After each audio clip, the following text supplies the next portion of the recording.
Hi, welcome to my tube. My name is Margie. I'm a Hail Come a Wise Clown. I'm an empath, and every day I do these little talks, 10 plus or minus 2-3 minutes or so.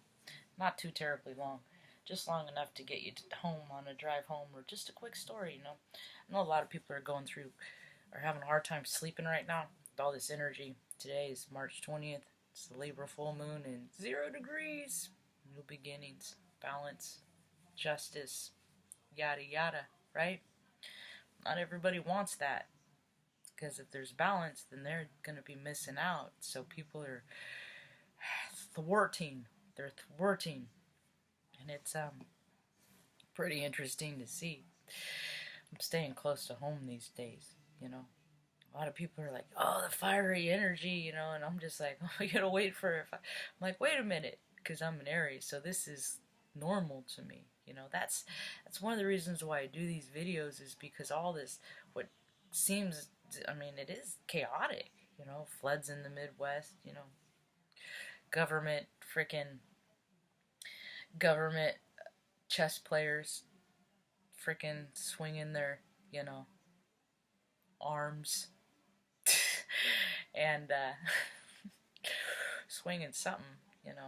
Maybe you need to pop another one of those blue pills, old boy, because that old boy club is coming down with a quickness, and they are fucking, when a rat gets cornered or something, and it just, or an animal, like, it just acts out. And that's what's happening with all these reindeer games.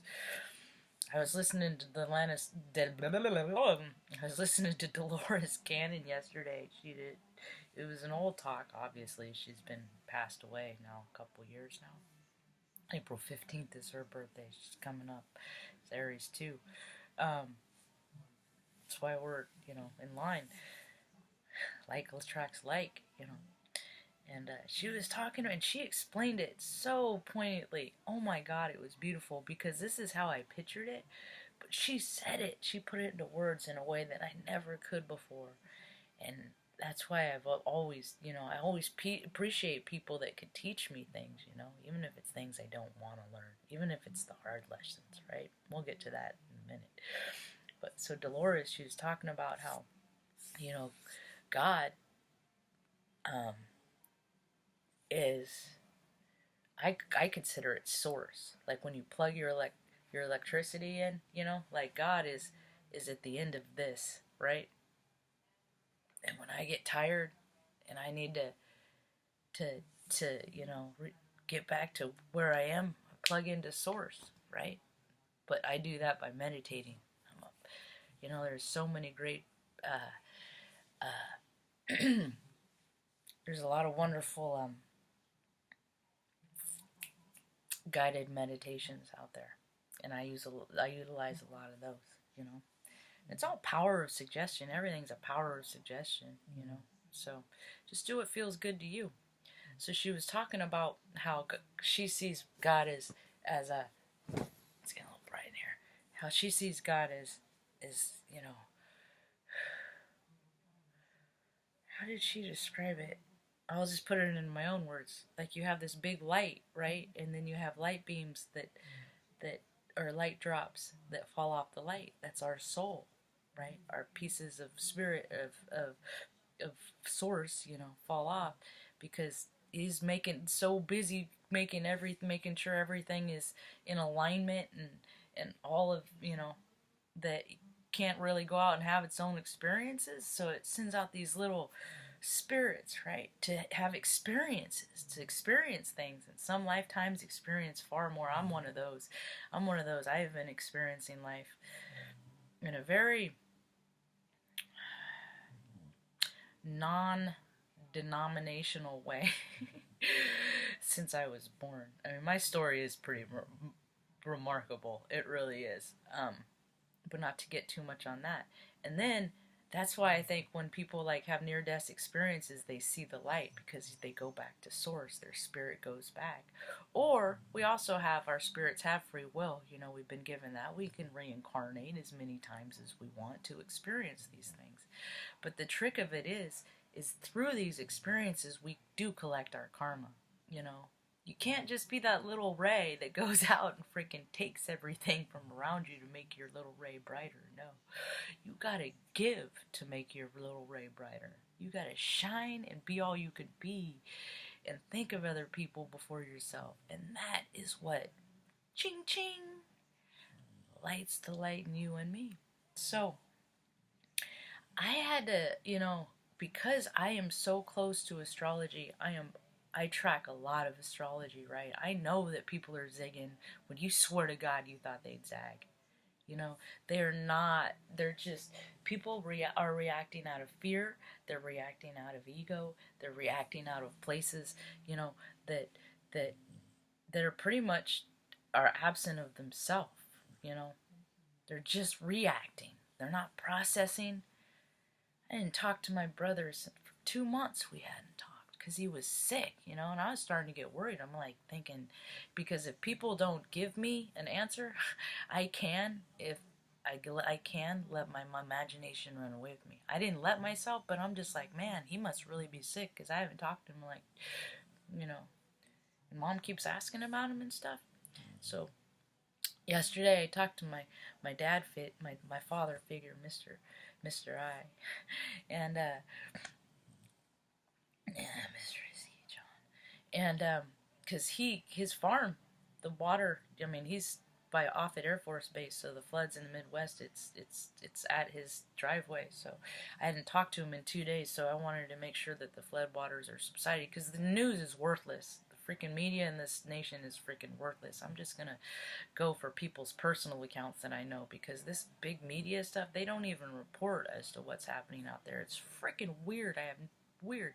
Anyway, so I couldn't get a hold of him, but I didn't know that the waters had subsided yet, so I was a little worried, I was a little anxiety, so I was thinking, gee, I wish my brother could talk, and I looked down and there's a text message from my brother, said, can you chat, because we are related, we are of the same vibrational frequency, like attracts like, we're, and we happen to be in alignment. So I was excited because I'm in a good place. I'm coming out of this hard spot, of where there isn't, of trying to constantly look for solutions, but have had founding some, and they're actually working, so the relief is off. I have relief and the pressure is off.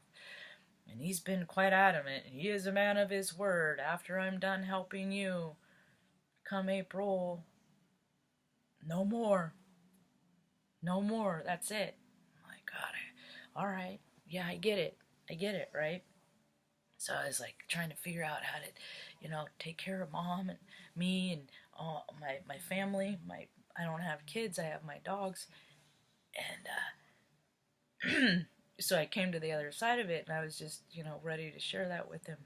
And then when I spoke to him, I didn't know the man who I was speaking with. Yeah, because he had said, well, after this, I'm like, yeah, and I stopped him. I said, we've had this conversation, you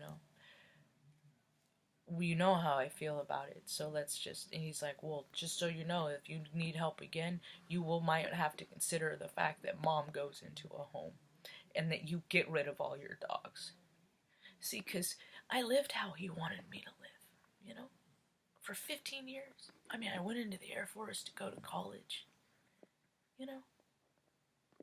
I got a bachelor's of science degree in business information systems, and I don't even use it, because it didn't turn out that way. Because there's a way that people want you to live, and if you don't live that way, then they just don't want to know you, and that's what's happening in this celestial time. Is, the only family I have in my whole life is my mom and him. My dad, he is too busy being a man's man, carrying on. I never fit into his plan. So, when I see people treat people so badly in life, I got to tell Mr. Iski yesterday, it was kind of funny, I was like, I tried to call you last night and I couldn't get a hold of you, and before bed I was like, well, Mom, God willing, and the creek don't rise, I'll get to call Mr. Iski. It's the same we've always said in our family. God willing, and the creek don't rise, and I actually got to say it, and that was pretty cute. But I was like, Mr. Iski, I really, and the thing is that's what I was saying, is I lived how he wanted me to. Go to college, work in corporate America, get your 401k, all that stuff. But see, the thing is I'm a freaking lesbian, I am a female, I am all these things. He's a male that planted himself in state politics back in the early 90s and stayed there and got comfortable, and I grew up around him, you know. He's a good-looking guy. He gets whatever he wants, I'm telling you, there's a thing about looks. People with looks win. Big dopes don't freaking succeed as much. They just don't. It's just how it is, I mean, I'm not saying they don't succeed. They're just, never going to be on the cover of Vogue. But, so, my point is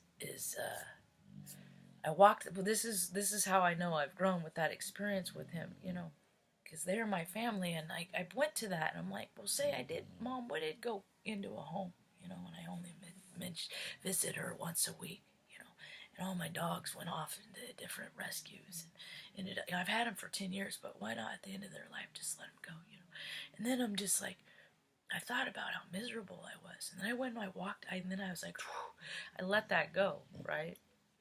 See, there's a thing that the military says is you never, and the police too, is like you never give in to a ransom, because if you give in to a ransom, they're just always going to keep asking for stuff. And people that want you to change your behavior to make them feel better, they're weird. I even got, because he was like, you are 45 fucking years old. And he doesn't even know what I've been through. He doesn't watch my videos, He just sees from his point of view. So I went for a walk. And I got to think about it, and then I remembered I am him, and he is me, and we are all just different aspects. So wherever he is coming from, it must be a pretty big place of fear. So I hope he takes care of that, or otherwise it might eat him up, So and I'm gonna wrap this on. I went kind of long today, but what I'm saying is don't give people the power to hurt your feelings. Keep your own power. And when you keep that power, you can grow. Yeah. Teach people how to treat you. And don't let them get away with none of that. None. Hope you have a rad day. Peace.